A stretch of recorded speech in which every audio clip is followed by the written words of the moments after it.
కానీ కళలలో ఇంత గ్యాంగ్లు ఫామ్ అవ్వడం అనేది ఎంతవరకు ఆరోగ్యకరం? గ్యాంగ్ అంటే గ్యాంగ్స్ అంటే ఓకే సపోర్ట్ ఇప్పుడు మీరు ఎలాగైతే ఎలక్షన్స్లో నిలబడ్డారో తర్వాత వాళ్ళ గ్రూప్ వీళ్ళ గ్రూప్ అన్నది ఒకటి ఉంటుంది. రేపు అవకాశాలు వచ్చేటప్పుడు కూడా వారిని మన సినిమాల్లో తీసుకోవాలా వద్దా? చిన్న ఫిలాసఫీకి వెళ్తాను నేను 2 నిమిషాలు. మనుషులు అందరూ ఒకటే, బ్లడ్ గ్రూప్స్ 3-4 ఉన్నాయి. మనమే మతాలు సృష్టించుకున్నాం, మనమే చేసుకుంది తప్పు కదా. కులాలు సృష్టించుకున్నాం తప్పు కదా. మనిషి మైండ్ సెట్ ఎలా పనిచేస్తుంటే డివైడ్ అండ్ రూల్ అని పనిచేస్తుంది జనరల్గా. రెండోది 6th సెన్స్ ఉంది కాబట్టి ఒక డిఫరెన్స్ ఆఫ్ ఒపీనియన్ అన్నప్పుడు ఫ్లాష్ పాయింట్ వస్తుంది. అప్పుడు ఒక సిద్ధాంతాన్ని నమ్మేవాడు గ్రూప్ వెళ్తారు.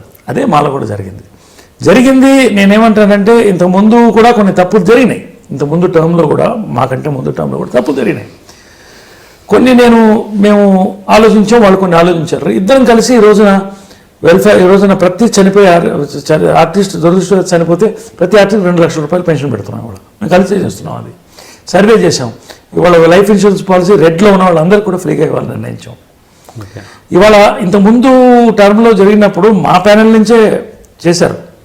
I don't want name, but there is no transparency. నేను కూడా ఒప్పుకుంటున్నాను, దేర్ ఇస్ నో ట్రాన్స్పరెన్సీ. ఇప్పుడు ట్రాన్స్పరెంట్గా జరుగుతుంది. ఇప్పుడు 2 ప్యానెల్స్ కలిసి పనిచేయాలి. మా ప్యానెల్ ఎక్కువ, దాదాపు 16 మంది ఉన్నారు, 3-4 ఉన్నారు.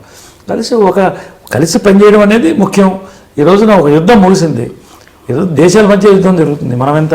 కాబట్టి అంతే తప్ప ఇట్స్ అ హెల్తీ ఎలక్షన్ అనేది హెల్తీ ట్రెండ్. ఇది మేము ఫేస్ చేసాం. ఎలక్షన్ రిజల్ట్ పర్ఫెక్ట్గా ఇచ్చారు. ఆ రిజల్ట్ మేము గౌరవించాం. మంచి చేస్తాం. మాఫియా అండ్ పార్టీ సెంటర్ అవుతున్నాయని నేను ఫస్ట్ ట్విట్టర్లో పెడితేనే బయటకు వచ్చింది. అది తప్పు. అంటే